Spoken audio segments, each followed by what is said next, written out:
pada video kali ini saya akan menjelaskan tentang morfologi, meristik, morfometrik, sistem rangka, anatomi, sistem otot pada ikan mas, ikan kembung, ikan lele, dan belut.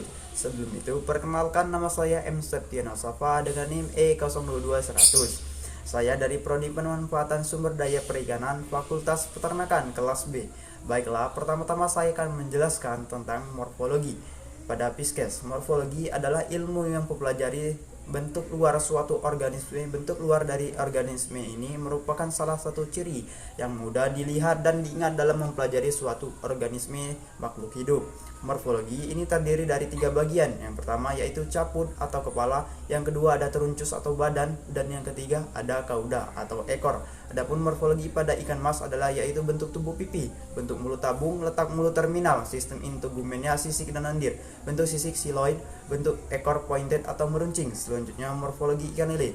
Ikan lele bentuk tubuhnya amiliform, bentuk mulutnya terompet, letak mulutnya subterminal, letak semua di bagian hidung dekat bibir, sistem integumennya lendir, bentuk ekor rounded atau membunar. Selanjutnya ada morfologi ikan kembung. Ikan kembung bentuk tubuhnya fusiform, bentuk mulutnya paru, letak mulutnya terminal, sistem integumennya sisik dan lendir, bentuk ekornya lunate atau berbentuk sabit. Selanjutnya morfologi pada belut. Bentuk tubuhnya belut yaitu amiliform, letak mulut terminal.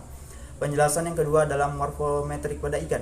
Morfometrik adalah ukuran bagian tertentu dari struktur tubuh ikan atau measuring methods. Karakter morfometrik yang sering digunakan untuk diukur antara lain panjang total, panjang baku, panjang badan, tinggi dan lebar pada badan, tinggi panjang sirip, beserta diameter mata pada ikan. Nah, di sini terdapat beberapa gambar pada saat pengukuran morfometrik pada ikan yang telah kami praktikumkan.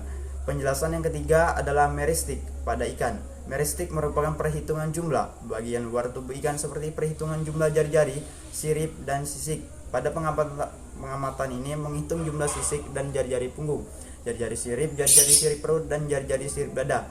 Nah, di sini terdapat beberapa gambar dalam pengukuran meristik pada ikan. Penjelasan yang keempat adalah sistem rangka pada ikan. Rangka ikan berfungsi untuk menegakkan tubuh, menunjang atau menyokong organ bagian tubuh pada ikan secara tidak langsung. Rangka menentukan tubuh ikan yang beraneka ragam. Yang pertama adalah sistem rangka pada ikan mas. Menurut hasil pengamatan saya tentang sistem rangka pada ikan yang dilaksanakan di laboratorium bersama kelompok saya, yaitu di mana kami menggunakan ikan mas yang telah direbus setengah matang. Ikan tersebut dibuang daging-daging yang melekat pada tubuhnya. Lakukan secara perlahan dan hati-hati sampai ke bagian sirip ekor sampai membentuk kerangka pada ikan tersebut. Pada rangkaian ini terdapat rangka aksial, rangka visceral, dan rangka apendikular. Pada rangka aksial terdapat tulang punggung, tulang rusuk, dan tulang tengkorak. Pada rangka visceral terdapat insang, dan pada rangka apendikular terdapat sirip dada, sirip perut, sirip dubur, sirip punggung, dan sirip ekor. Penjelasan yang kelima adalah anatomi pada ikan. Anatomi pada ikan yaitu membahas tentang bagian-bagian dalam tubuh ikan seperti organ reproduksi, gelembung renang atau gelembung gas, dan saluran pencernaan. Yang pertama adalah anatomi pada ikan mas. Pada organ bagian reproduksi dalam praktikum yang dilaksanakan di laboratorium, yaitu di mana organ reproduksi ikan atau disebut dengan gonad, pada ikan jantan disebut testis, sedangkan pada ikan betina disebut ovarium. Gonad ini berbentuk memanjang dan menggantung di bagian dinding tengah rongga perut. Selanjutnya adalah gelembung renang atau gelembung gas, merupakan organ berbentuk kantong berisi gas CO2 dan O2. Gelembung gas disebut juga gelembung renang, di mana berperan untuk mempertahankan posisi ikan dalam suatu perairan dan untuk naik dan turun di perairan.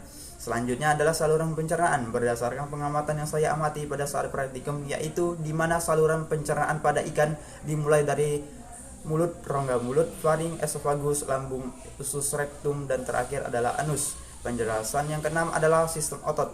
Otot merupakan sistem organ yang mempunyai peran penting dalam gerak ikan. Otot dibagi 3 macam, yaitu yang pertama otot bergaris, yang kedua otot licin, dan yang ketiga adalah otot jantung.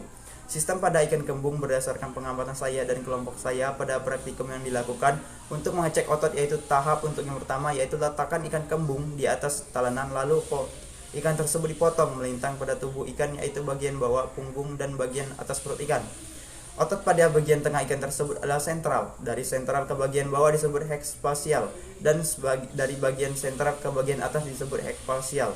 Itulah penjelasan saya tentang morfologi, meristik, morfometrik, sistem rangka, anatomi, dan sistem otot pada ikan. Semoga bermanfaat. Jika ada kata-kata yang salah, mohon dimaafkan. Saya akhiri, wabillahi taufiq wal hidayah. Wassalamualaikum warahmatullahi wabarakatuh.